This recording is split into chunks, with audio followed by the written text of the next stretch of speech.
जय भीम, जय भारत, जय मंडल, जय जोहार। और आज का जो लाइव है उसका विषय जब मैंने लाइव की सूचना जारी की वो दे दिया।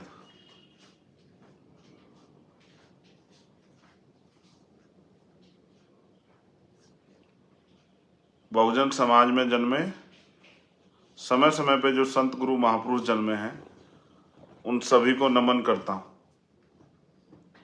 महामानव तथागत बुद्ध, संत श्रोमणी सतगुरु रविदास जी महाराज, भगवान वाल्मीकि महाराज, गुरु नानक देव, संत कबीर, गुरु घासीदास, नारायणा गुरु, संत गाडगे जी महाराज, राष्ट्रपिता ज्योतिबा फूले, माँ सावित्रीबाई फूले, छत्रपति साहू जी महाराज, माँ फातिमा शेख, माँ अवंतिकाबाई लोधी, माँ झलकारी बाई, माँ अहिल्याबाई होलकर, पेरियर रामासामी नायकर, पेरेलल यादव, परम पूजनीय डॉक्टर बाबा साहब अम्बेडकर, बाबू जगदेव प्रसाद कुशवाहा, जननायक कपूरी ठाकुर, महामना राम सुब्रमण्यम, महाराज सिंह भारती जी, मानवर काशी राम साहब, चौधरी चरण सिंह जी, सर छोटू राम, जो जिन महापुरुषों ने अपने जीवन का अंतिम समय जाति व्यवस्था के आधार पर गिराए गए, एकजुट ना हो जाए, बांटे गए इस कमजोर शोषित समाज को एकजुट करने और इनके जो अधिकार जो इनसे छीने गए थे उनको दिलाने का काम किया। ऐसे सभी महापुरुषों को नमन करता हूं जो देश के शहीद हैं आज़ादी के। उनको भी शहीद आजम सरदार भगत सिंह, सरदार उधम सिंह, सरदार करतार सिंह सराभा, उन सबको भी नमन करता हूं। मैं जब कल भोपाल में था तो मैंने बताया था कि अगर इतिहास जानना हो कि देश की आज़ादी में हमारा क्या योगदान है तो जिन लोगों को इसमें दिलचस्पी हो जान सकते हैं, उनको पढ़ना चाहिए। गोरखपुर के पास जो विद्रोह हुआ, उदैया चमार, रमापति चमार, तिलकाराम मांझी, माउदा देव पासी, ऐसे नायकों को पढ़ना चाहिए। कोतवाल धन सिंह गुर्जर, विजय कुमार पथिक, ऐसे नायकों को पढ़ना चाहिए। फिर अगर हमारा शौर्य जानना हो तो बहुजन समाज का जो शौर्य हो जानना हो तो चमार रेजिमेंट भी आप पढ़ सकते हैं। एक ऐसा सुनहरा इतिहास कि हमने इस देश से प्यार किया और खुद को मिटने दिया, अपने वजूद को खत्म होने दिया। अपने मुल्क में हैं, अपमान सहते हैं, काबिलियत होने के बाद अन्याय सहते हैं, अधिकार लूट ले जाते हैं, छीन ले जाते हैं, अधिकारों के नाम पे ठेंगा दिखाया जाता तो भी जी रहे हैं, थोड़े थोड़े साधनों पे अपने पैरों पे खड़े। मैं सबसे पहले धन्यवाद दूंगा मध्य प्रदेश के सभी साथियों का जिन्होंने कल अपनी एकता की शक्ति से बहुजनों की राजनीतिक आंदोलन से वंचित बंजर भूमि के रूप में जाने वाली मध्य प्रदेश में एक परिवर्तन का नया जो है आगाज किया। आज मेरे पास बहुत सारी बातें करने के लिए, मैंने वहां से चीजों को जानने का प्रयास किया, रैली को लेके समीक्षा भी की मैंने कल 2 घंटे में। सबसे पहले मैं पुनः धन्यवाद देता हूं आप लोगों का कि भाई आप लोगों ने मेरे आह्वान पे सामाजिक न्याय यात्रा में जो आह्वान वहां के हमारे प्रदेश के दोनों अध्यक्ष, प्रदेश के सभी वरिष्ठ साथी, उन्होंने प्रभारियों ने जो किया, आपने जो उसको बल देने का काम किया वो सराहनीय है, उसका कोई तोड़ नहीं।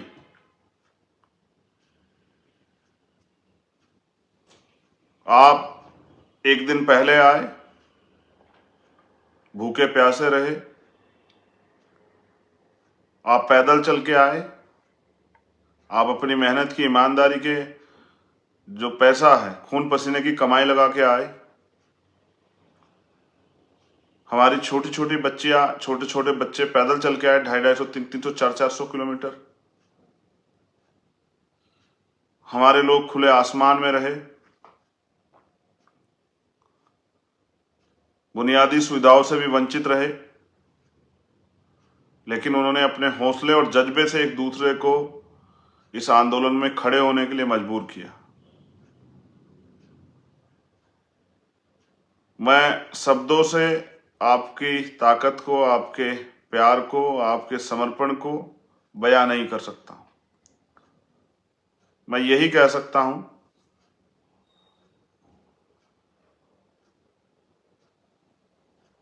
जो मैं समझ रहा हूं कि चाहे आपको एक टाइम 2 टाइम भोजन ना मिला हो, लेकिन आपने स्वाभिमान सम्मान की लड़ाई को लड़ा। जो मुझे जानकारी दी गई, जिन परिस्थितियों में आप आए और आपने आके अपनी शक्ति का एहसास कराया, आपने वो चैलेंज स्वीकार किया, मैं उस परिस्थिति को भी समझता हूं। मैं काफी बातें आप लोगों के साथ करूंगा, लेकिन एक दर्द और दुख जो मेरे मन में है, एक भाई जिसको हमने खो दिया, भाई किशन लाल बागरी और उनके जो साथी। पहले तो मैं उनके परिवार को दुख सहने की शक्ति मिले, इसके लिए मैं महामानव तथागत बुद्ध और संतों गुरुओं से प्रार्थना करता हूं।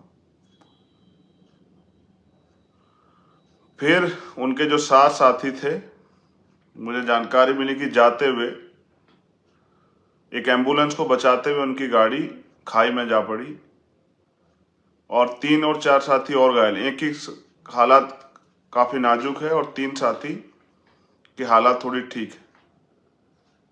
मैं अपने इस शहीद भाई को भी, जो स्वाभिमान सम्मान की लड़ाई लड़ने आया, मैं अपनी संवेदनाएं उनके परिवार के प्रति प्रकट करता हूं और संतों गुरुओं महापुरुषों से उनके परिवार को, जो हमारा ही परिवार है, इस दुख को सहने की ताकत उनको मिले, ऐसी प्रार्थना करता हूं।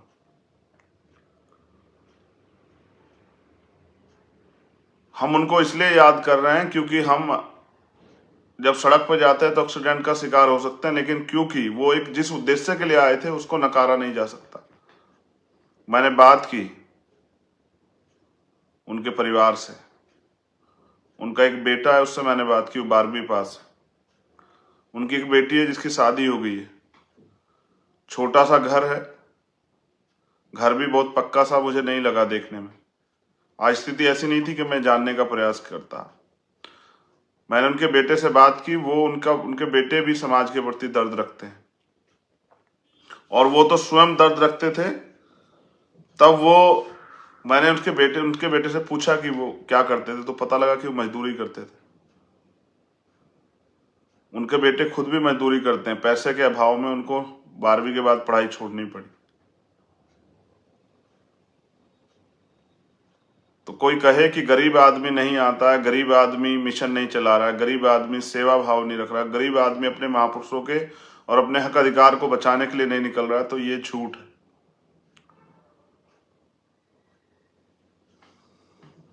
वो गरीब ही थे, लेकिन उनके दिल में समाज के प्रति दर्द था और वो स्वाभिमान सम्मान की वैल्यू समझते थे, इसलिए वो आए। मैं उस परिवार को और जो साथी घायल हैं, उन घायल साथियों के परिवारों के लिए भी मंगल कामनाएं करता हूं कि वो जल्दी स्वस्थ हो जाएं, वो साथी भी, और उनके परिवार को दुख सहने की शक्ति प्रदान करें कुदरत। लेकिन मुझे इस बात का दुख है कि एक बहुजन योद्धा, हमारा भाई, हमारे बीच नहीं रहा। मैंने कल आपकी संख्या भी देखी। मैंने आपसे कहा था मुरैना में कि सरकार साजिश करेगी, सरकार षड्यंत्र करेगी, आपको आना है। आप पैदल आए, जिस जिस साधनों से आए मैंने देखा। और जब मीडिया आपको ये लिखने लगे, जो मीडिया कभी आपकी बात नहीं करता, कि 2 से 2.5 लाख लोग आए थे, तो समझिए कि वहां संख्या कितनी थी। मैंने देखा कि जितने लोग बाहर थे, अंदर थे, उससे ज्यादा लोग बाहर थे। बहुत सारे लोग तो पुलिस ने साजिश करके वहां आने ही नहीं दिए। बड़े पैमाने पे पुलिस एकत्रित की गई थी। मेरे पास सूचना है, लगभग 10,000 पुलिसकर्मी बुलाए गए थे। और मैंने वहां के स्टेट के लीडर से बात की, क्योंकि मैंने कई खामियां देखी। आर्थिक कमजोरी के कारण हमारे साथी अच्छे साउंड सिस्टम नहीं लगा पाए और कई चीजें की व्यवस्था नहीं। मुझे भी इस बात का भय था कि सरकार ऐसा ना हो कि फ्लाइट कैंसिल करा दे, इसलिए मैं एक रात पहले पहुंचा। पुलिस ने हमारे प्रदेश के नेताओं को गुमराह किया कि अभी ट्रैफिक क्लियर नहीं, उनको थोड़ी देर रोकिए। जानबूझ के पुलिस ने मुझे आने में देरी कराई और मैंने पहली अपनी एक ऐसी जो है रैली देखी जहां नाम मात्र को पुलिस नहीं थी।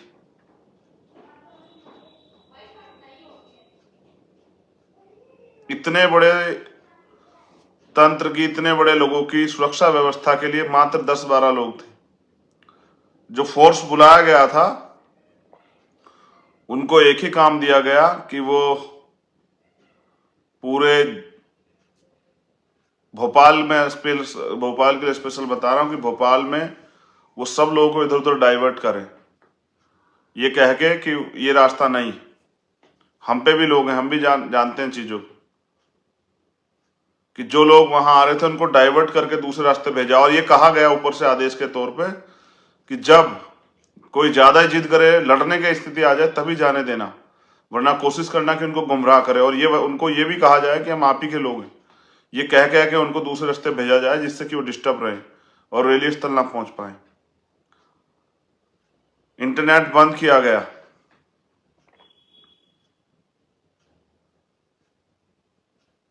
कोई ट्रैफिक की व्यवस्था नहीं थी।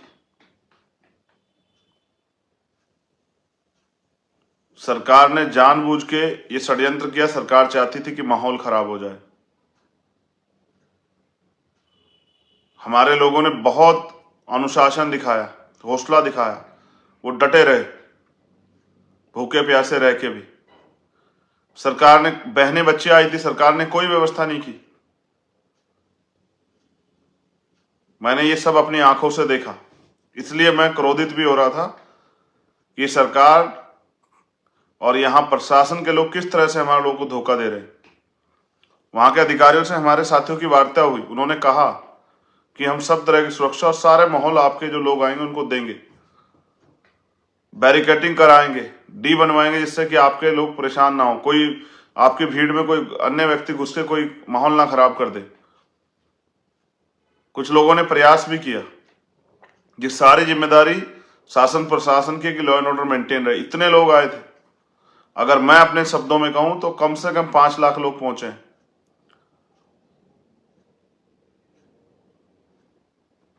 ये एक ऐतिहासिक आंदोलन था। मेरे याद है कि ऐसा एक ऐतिहासिक आंदोलन हमने दिल्ली में किया था, जब सतगुरु रविदास जी महाराज का गुरुघर टूटा तब।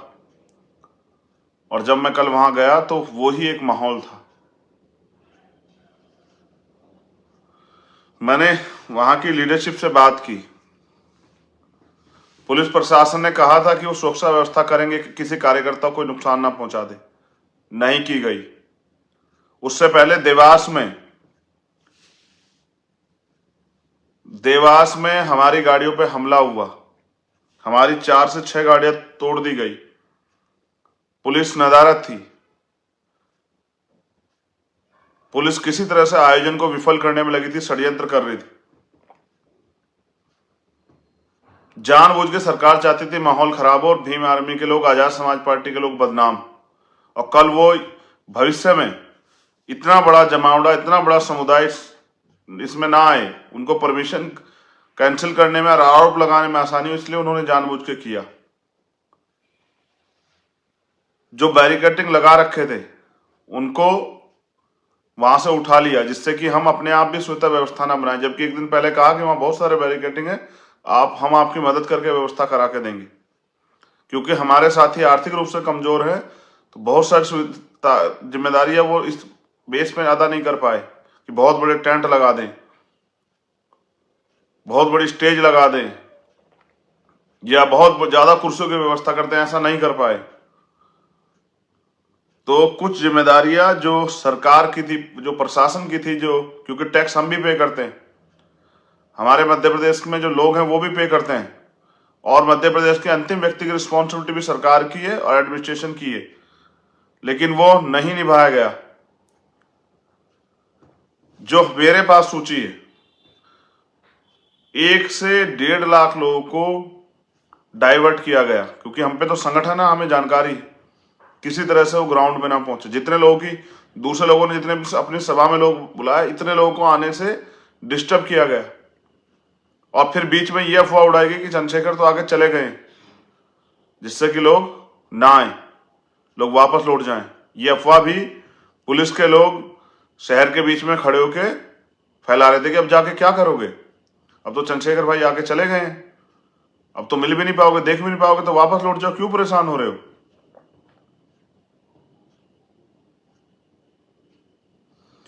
विदिशा जिले के जो हमारे जिलाध्यक्ष हैं, उनको 200 लोगों के साथ 12 फरवरी के आसपास ही सलामतपुर थाने में रखा गया, जिससे कि वो अपने लोगों को नहीं पहुंचा पाए। और मैंने बात की वहां के आम लोगों से जो मेरे टच में है, उसके बाद फोन करके, और मैंने पूछा कि आपके यहां से जो लोग आए थे वो, क्योंकि मुझे बेचैनी हुई जब ये घटना मैंने सुनी। मैं आऊंगा उस परिवार से जल्दी मिलने के लिए, मैंने उनसे वादा किया, और जब हमें अवसर मिलेगा, हम ताकतवर हो जाएंगे, तो 2 अप्रैल के जो शहीद वहां हैं, मैंने उनसे भी वादा किया हुआ है, जिन लोगों के साथ घोर अन्याय, उनसे वादा किया हुआ है, और इस परिवार से वादा किया कि जब हमें वहां राजनीतिक रूप से अवसर मिलेंगे तो हम इन परिवारों को शहीद का दर्जा देके इनके लिए विशेष व्यवस्था करेंगे, चाहे वो बहुत मजबूती से मुआवजा हो या सरकारी नौकरी हो या इसके साथ और भी कुछ, जो बहुत सारी चीजें सरकार के पास होती हैं देने की, वो हम देंगे। मैंने जब उनसे पूछा अपने साथियों से, तो उन्होंने बताया कि बहुत सारे जिलों में फोर्स ने रोकने का काम किया लोगों को, जो बिल्कुल निडर थे, जो किसी कीमत पर रुकना नहीं चाहते, वही लोग पहुंच पाए। बाकी लोगों को डराने का, धमकाने का, झूठे मुकदमे करने का, देख लेने का, तमाम तरह के जो हैं वो प्रयोग किए गए। पुलिस ने अनाउंसमेंट करा के करे ही, इतनी डरी हुई थी सरकार। उज्जैन जिले में वापस जाते हुए एक तो ये घटना हुई, और 4 गांव में नालायक लोगों ने हमारे लोगों के साथ बदतमीजी की, मारपीट की। मैं अपने साथियों से कहूंगा कि उनका मुकदमा दर्ज कराएं और उन नालायकों को गिरफ्तार कराएं। प्लस एक विशेष जाति के लोगों ने हमारे लोगों को काम देना बंद कर दिया। उन्होंने कहा कि हम इनको काम नहीं देंगे। सब लोग अपनी रैलियां करते हैं, हमारे अधिकारों के खिलाफ नारे लगते हैं, सभाएं होती हैं, हमें जातिगत गालियां दी जाती हैं, हमारे अधिकार छीनने की बात होती है, वो खत्म कर दें इसके लिए आंदोलन होते हैं। और वही लोग जब हम अपने हक की लड़ाई लड़ने जाते हैं, जिसकी संविधान हमें इजाजत देता, तो हमारा जो काम वो उनके हाथ थोड़ा बहुत हमारे लोग जुड़े हुए थे, वो उस काम को बंद कर देते हैं। ये इतने तरह के षड्यंत्र किए गए वहां पर, फिर भी आप लोगों ने साबित किया कि संघर्षों के साय में घनघोर जवानी पलती है, इतिहास उधर झुक जाता है जिस ओर जवानी चलती है। जो बड़े बड़े ताकतवर लोग, राजनीतिक लोग, जिनके पास बहुत साधन है, वो जो नहीं कर पाते, आपने करके दिखाया। मैं शब्दों से आपके इस प्यार, इस विश्वास को बयां नहीं कर सकता हूं। जितने लोग आप आए थे, मैं आपसे कुछ कहना भी चाहता हूं। आप आए और अपनी ताकत का एहसास करा के चले गए। आपने बहुत सारी मांगे भी मेरे जरिए वहां रखवाई कि हमारी 31 सूत्रीय मांगे। सबसे ज्यादा मैं अपने समाज का आभार प्रकट करता हूं कि उन्होंने, जो दलित समाज है, कल उन्होंने हक अदा किया। मुझे गर्व है उनके ऊपर। मैंने वादा किया था कि जब तक भीम आर्मी है, शान से जियो। उनकी तरफ उठने वाली हर आंख को जवाब देने के लिए भीम आर्मी और चंद्रशेखर आजाद और हमारे साथी हैं। और मेरे खून का एक एक कतरा उनके लिए निछावर। लेकिन मैं आपसे कुछ कहना चाहता हूं मध्य प्रदेश के मेरे साथियों। एक तो मध्य प्रदेश से देश के सभी साथियों को, प्रदेशों को सीख लेनी चाहिए किस तरह से हमारे कार्यकर्ता 40-40 दिन, हमारे नेता अपने घर नहीं गए। उन्होंने मेहनत की, गांव गांव जाके पसीना बहा, तमाम तरह के अभाव सुविधा विहीन माहौल में उन्होंने अपने आप को संघर्ष के लिए तैयार रखा। सरकार के षड्यंत्र और आर्थिक कमजोरी का, साधनों का भी सामना किया। बिना साधनों के उन्होंने साबित किया कि जब कोई ठान लेता है तो करके दिखाता है। जब कोई संकल्प लेता है तो उसे कोई नहीं रोक पाता, जब कोई तय कर लेता है। ऐसी बहुत सारी साजिशें जिनको उन्होंने नाकामयाब किया। मैं उनके संघर्ष को सलाम करता हूं, नीला सलाम। मगर मैं उनसे कुछ और अपेक्षा भी रखता हूं और आपसे भी रखता हूं। मैंने आपसे कल कहा कि एक स्वस्थ बच्चा पैदा होने में 9 महीने लगते हैं और मां को एक दर्द से गुजरना पड़ता है। इससे कम समय बचा है मध्य प्रदेश में। अभी वो भूमि आपके लिए बंजर है। हमारे पास राजनीतिक प्रतिनिधित्व है जो दूसरे दलों के जरिए हमारे लोग MP MLA बने बैठे, लेकिन उनकी इतनी हैसियत नहीं कि वो आपके हितों के लिए बोल जाएं। वो मुझ पे आरोप लगा सकते हैं, हमारे आंदोलन पे आरोप लगा सकते हैं, बस वो इसलिए पाले गए हैं कि वो आरोप लगाएं। लेकिन उनकी इतनी हिम्मत नहीं कि वो अपने नेताओं से सवाल करें कि जब वहां बीजेपी ने हमारे लोगों के साथ अन्याय किया और हमारे लोगों ने उस अन्याय को सहा तो नेता कहां थे? तब उन्होंने आपके आंसू क्यों नहीं पूछे? जब इतना जुल्म ज्यादती हुई, जब बेरोजगारी कारण हम लोग मर रहे हैं, अच्छा शिक्षा ना मिलने कारण हम लोग मर रहे हैं, हमारा स्कॉलरशिप खत्म किया जा रहा है, एजुकेशन का बजट खत्म किया जा रहा है, हमें नए अवसर नहीं दिए जा रहे हैं, हम भूख के कारण परेशान हैं, जमीन के कारण परेशान हैं, हम काश एट्रोसिटी रहें, तब वो नेता कहाँ है? आप सवाल पूछिए अपने नेताओं से। जब बीजेपी की सरकार हमारे लोगों ने बदल के कांग्रेस सरकार बनाई, हम उनसे भी उम्मीद करते हैं कि वो हमारे 2 अप्रैल के मुकदमे वापस लेंगे, लेकिन वो तो अपनी सरकार ही नहीं बचा पाए। जो बनी बनी सरकार जिनकी चली गई स्वार्थ में, उनसे क्या उम्मीद करेंगे आप? उनके चमचे एक दूसरे पे आरोप लगा रहे होंगे कि ये उनकी टीम है, उनकी टीम है। ये आपकी टीम,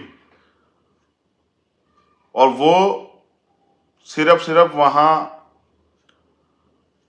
अपनी तनख्वाह लेने के लिए बैठे हैं MP MLA बनने के बाद, या जो अपनी रीढ़ की हड्डी को तोड़ के पैर छूने वाले नेता, अपने पैर छूने, वो जिन नेताओं के पैर छूते हैं उनसे जो है उनको साधन मिलते हैं, इसलिए बैठे हैं।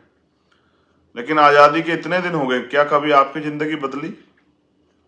आप हर बार चुनाव में उम्मीद पैदा करते हो कि इस बार आपकी गरीबी दूर होगी, इस बार आपके बेटे को नौकरी मिलेगी, इस बार आपको जमीन मिलेगी, इस बार आपकी जो अस्थायी नौकरियां व नौकरियां अस्थायी हो जाएंगी, इस बार आपके साथ आपको अन्याय नहीं सहना पड़ेगा, आपकी जमीन को छीनेगा नहीं। मूछ रखने पे, घोड़ी पे बैठने पे, अच्छे कपड़े पहनने पे कोई आपको अपमानित नहीं किया। क्या किसी ने आपके दुख दर्द को समझा? जो वहां दोनों सरकारें में, उन दोनों से, क्या उन दोनों सरकारों ने आपका दर्द समझा? क्या आपके आंसू पूछने कोई आया? नेमावर में जो हुआ, ये नेता आए क्या? जब मेरे आदिवासी परिवार के साथ ये हुआ, जब पिछड़े वर्ग का नगर निकाय, नगर पालिका चुनाव में आरक्षण छीना गया, तब ये नेता आए क्या? ये नेता नहीं आएंगे, क्योंकि नेता सिर्फ समाज से लेता है। आपको अपनी लड़ाई मेरे साथ अपना पसीना बहा के लड़नी पड़ेगी। इन नालायक लोगों का भरोसा आपको छोड़ना पड़ेगा। जब वो आए और कुछ भी कहें, आप उनसे पूछो कि हमारे लिए क्या कर रहे हैं। क्या उन्होंने नए अवसर आपको दिए? जैसे हमने यह मांग की कि आरक्षण का दायरा बढ़ाओ, हमने यहां मांग की कि जातिगत जनगणना कराओ, हमने यहां मांग की कि ठेकेदारी में दलित पिछड़े आदिवासियों को आरक्षण दो, हमने यहां मांग की कि बैकलॉग भरो, नौजवानों को रोजगार दो, रोजगार नहीं दे सकते तो भत्ता दो, भत्ते के साथ जो है उनको प्राइवेट सेक्टर में भी जो है अवसर दो, उनको नौकरी नहीं दे सकते तो उनको आगे बढ़ने के लिए लोन दो, बिजनेस करने के लिए। उनको सम्मान का जीवन दो। इन अत्याचारों को बंद करो। जब अन्याय होता है आप रोते हो, पूरे देश में खून के आंसू जो है आपको रोने पड़ते हैं। कोई आता है कि नेता आपके बीच में? मैंने आपसे एक वादा किया, जो आपने मुझे मांग पत्र सौंपा है मैं उसको घोषणा पत्र में बदलना चाहता हूं कि आप अपनी ताकत से इतनी मजबूती से वहां जो लोग आए थे, जितने लोग आए थे, अगर वो हर परिवार में 4 से 5 लोग हैं, अगर वो अपने परिवार को तैयार करें, सिर्फ परिवार को 1 महीने में, तो 5 लाख गुना 5 25 लाख लोग होते हैं। और अगर वो जिम्मेदारी उठा लें, जो जिम्मेदारी मैं आपसे चाहता हूं कि वो आगे 7 महीने बचे हैं, 7 महीने में एक एक परिवार को तैयार करने का काम करें, आजाद समाज पार्टी के लिए, इस आंदोलन के लिए, अपने वजूद के लिए, तो 7 महीने में 5 7 35, एक व्यक्ति 35 लोगों को तैयार कर सकता है। और 5 लाख से 35 का गुना कर लो। फिर जिन जातियों को हम लोग प्रतिनिधित्व देंगे, अति पिछड़ी जातियों को, पिछड़ी जातियों को, आदिवासी दलित समाज के लोग, माइनॉरिटी, उनका भी समाज का वोट, जब इतना वोट आपके पास होगा तो आपको किसी आगे हाथ क्यों फैलाना पड़ेगा? मैं तो सिर्फ जो उम्मीदें आप सबसे करते हैं उन उम्मीदों का दीपक जो है, तो आपके अधिकारों का दीपक जलाने के लिए आया हूं। तो आप कच्चे घरों में रहते हैं, आप रूखा सूखा खा के टाइम पास कर रहे हैं। तो आप कभी भगवान से उम्मीद करते हैं, कभी मसीहा से उम्मीद करते हैं। मैं तो बस आपके अंदर जो योद्धा छिपा बैठा है, जैसे आप कल लड़के आए, मैं तो उस योद्धा को जगाने के लिए आया हूं, जोड़ने के लिए आया हूं कि अपनी शक्ति को पहचानो। कल मेरे एक साथी ने मुझे एक मैसेज भेजा था कि आपने मरे हुए लोगों में जान पैदा कर दी, आप मरे हुए लोगों को जगा रहे हो। मैंने उनसे कहा कि छोटे भाई, मैं तो जिंदा लोगों को उनकी शक्ति का एहसास करा रहा हूँ। आप में क्या कमी है जो आप दूसरों के भरोसे, दूसरों की जो विधायक MP बनते हैं आपकी वोट से तो बनते हैं, फिर आप अपना क्यों नहीं बना सकते हो? क्या आपको अपने लोगों पे भरोसा नहीं है? या इससे क्या कोई आपका सम्मान कम हो जाएगा अगर आपके बीच का व्यक्ति कुर्सी पर बैठेगा? क्या आपको अपने खून पे भरोसा नहीं रहा है? और कितनी बार ठगे जाओगे? देश को आजाद हुए तो 75 साल से ज्यादा हो गए, और देश में लोकतंत्र आए जिसके जरिए राजनीतिक ताकत बनेगी और कानून बनेंगे, वो उसको भी जो है 70 साल से ज्यादा हो गए। फिर क्यों अपने ही प्रदेश, अपने देश में आप इस अन्याय अत्याचार को सह रहे हो? क्या आप गाजर मूली हो कि आपकी हत्या की जाती है? क्या आप जानवर से भी गए गुजरे हो कि आपकी और मेरी बहन बेटियों के साथ अपमानजनक रवैया गया? अखबार पढ़ते पढ़ते मैं अपनी तकलीफ नहीं बयां कर सकता हूं कि सिर्फ अखबार पढ़ने में, खबर सुन के ही जो है। आज भी एक खबर आई कि बॉम्बे में जो है, IIT बॉम्बे में एक बच्चे ने सुसाइड किया, 2 दिन में 2 सुसाइड। आज भी मुझे पायल तड़वी याद है, आज भी मुझे फातिमा लतीफ याद है, आज भी मुझे बाल मुकुंद भारती याद है, आज भी मुझे रोहित वेमुला याद है, आज भी हमारे एम्स दिल्ली के साथी मीना मुझे याद है। ऐसे कितने मामले हैं जिनको मैं आपको बताऊं।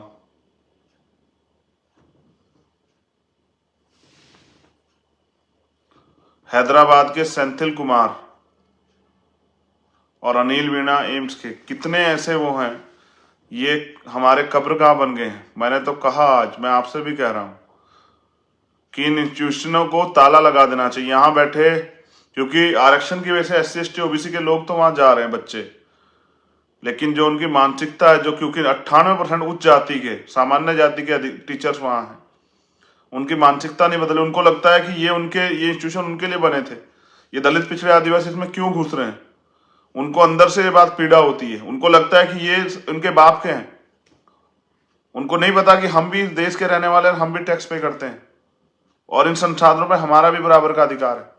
इसलिए मैंने कहा कि जो आरक्षण व्यवस्था है उसको जो लोग लागू नहीं होने दे रहे हैं, वहां जो रजिस्ट्रार और तमाम जो है यूनिवर्सिटी के चांसलर वगैरह बैठे हैं, उनको सबको कि अगर वो आरक्षण प्रक्रिया का पालन करके वहां हमारे टीचर्स को बैकलॉग को पूरा नहीं कर रहे हैं तो उन पर मुकदमा करके उनको जेल भेजना चाहिए अगर वो संविधान के विरुद्ध में काम कर रहे हैं। और इन इंस्टीट्यूशन को ताला लगा देना, जिनकी बिल्डिंग को बुलडोजर से गिरा देना चाहिए। जहां मेरे बहन भाइयों की हत्या की जा रही है, इंस्टीट्यूशन को बर्बाद कर देना चाहिए। जहां हमारे लोग नहीं घुस पा रहे हैं, हम पढ़ने के लिए जाते हैं, मदद के लिए आगे बढ़ने के लिए, हमें वहां मारा जा रहा है। नहीं चाहिए ऐसे इंस्टीट्यूशन हमें।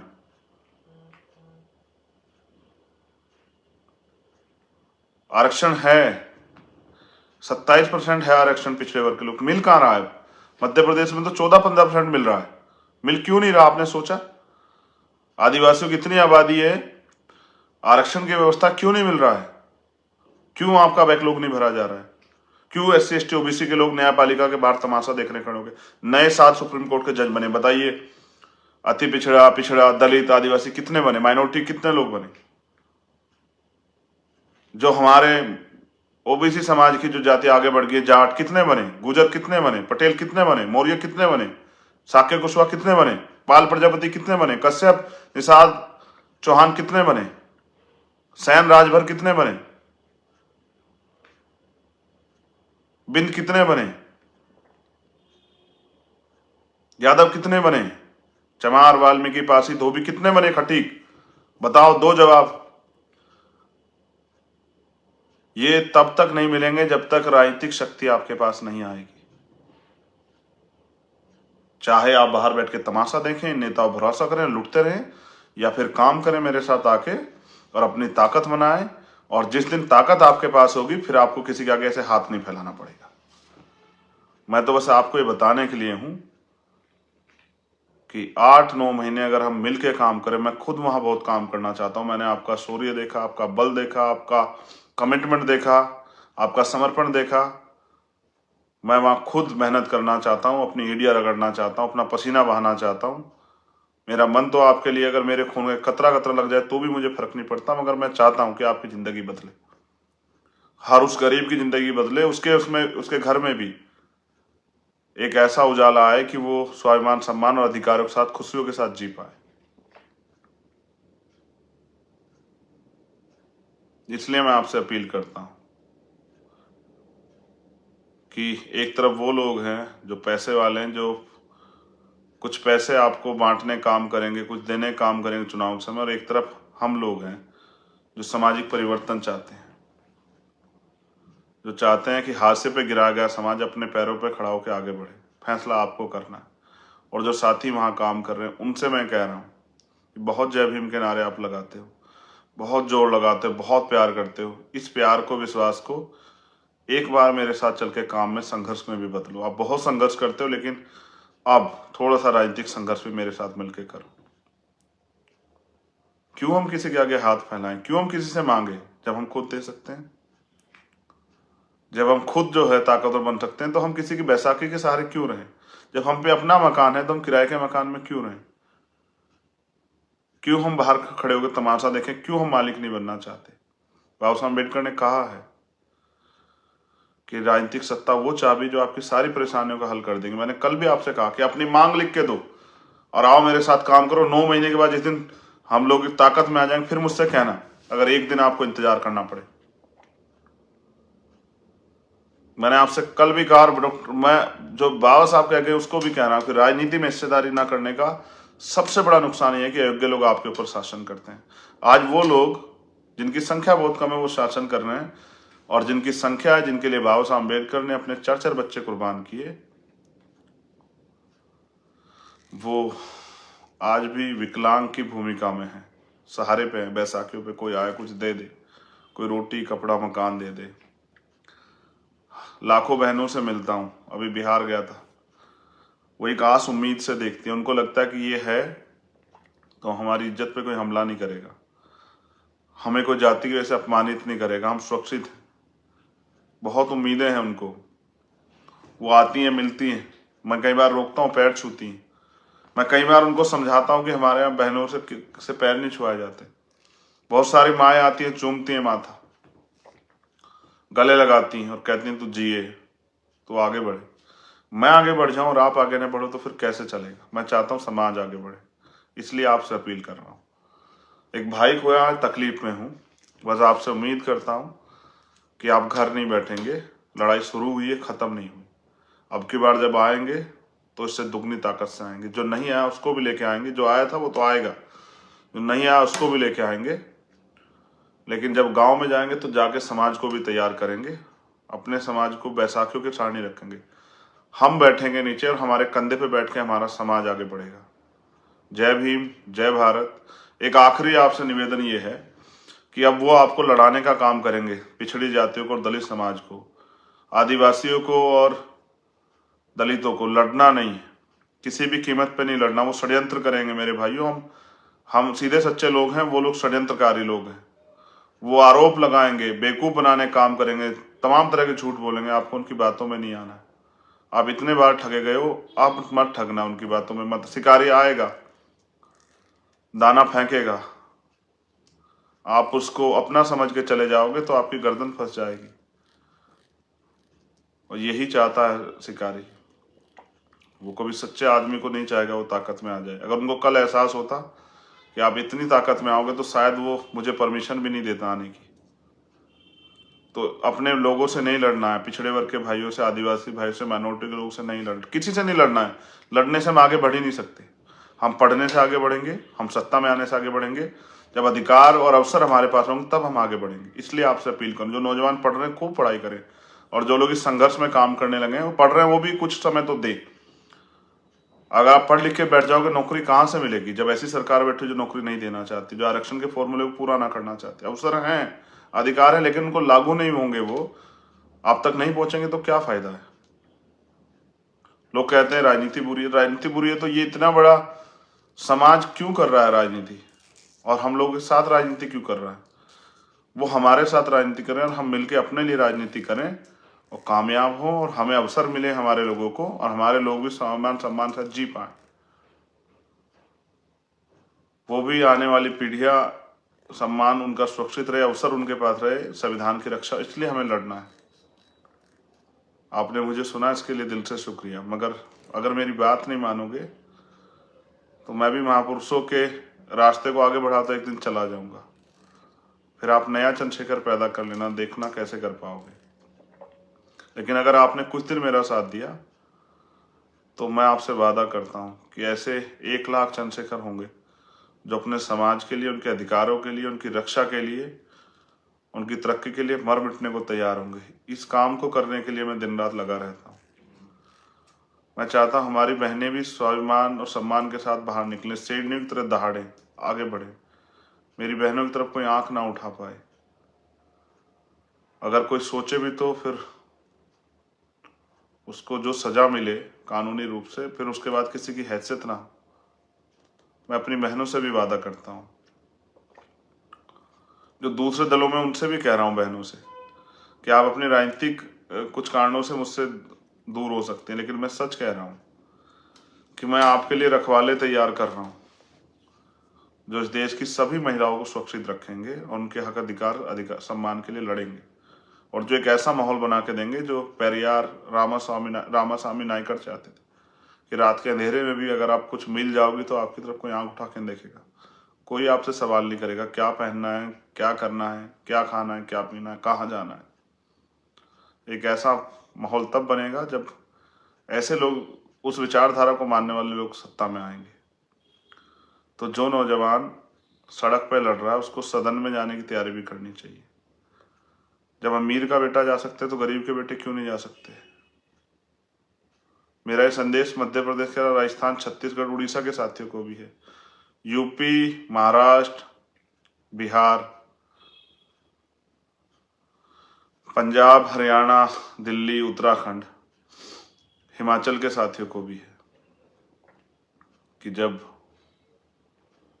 हम हैं तो हम खुद को साबित करें और रोना बंद करें, अपने अंदर क्षमता पैदा करें, पढ़ें महापुरुषों को, सिर्फ नारे ना लगाएं, महापुरुषों के रास्ते पर चले, उनको पूजे ना, उनको धोखा ना दें। जो किन्हीं कारणों से मुझसे नाराज हैं अपनी पार्टियों के कारण, मैं फिर उनसे कह रहा हूं मैं अपनी मेहनत से आपकी नाराजगी को प्यार में और विश्वास में बदल दूंगा। कुछ समय की बात है, क्योंकि जब एक गरीब का बेटा खड़ा होता है तो अमीरों की आंखों में चुभता है। यही हो रहा है बस। बाकी आप जानते हैं, कभी मैंने प्रयास किया, मैं नया हूँ, सीख रहा हूँ, गलतियां मुझसे हो सकती है, लेकिन मैंने कभी आपके स्वाभिमान को कमजोर नहीं पड़ने दिया। मैं कोशिश कर रहा हूं कि बहुजन समाज में एकता हो। अब तो वो 5 साल की बच्ची समझ गई खुशी, लक्ष्मी। आप तो समझो। दुश्मन समझता है कि मेरा ताकतवर होना उनके लिए कितना खतरनाक है, आप नहीं समझ रहे हो। आपका ताकतवर होना उनके लिए कितना खतरनाक है, आप नहीं समझ रहे हो। मैं बस मध्य प्रदेश में SC ST का मुख्यमंत्री चाहता हूँ। जिस दिन SC ST का मुख्यमंत्री होगा, आप मुझे बताना कि कौन आदिवासी भाइयों की जमीन छीनेगा, कौन नक्सल या और तमाम तरह के नाम पे उनकी, हमारी बहनों की हत्याएं करेगा, कौन उनके घर उजाड़ेगा,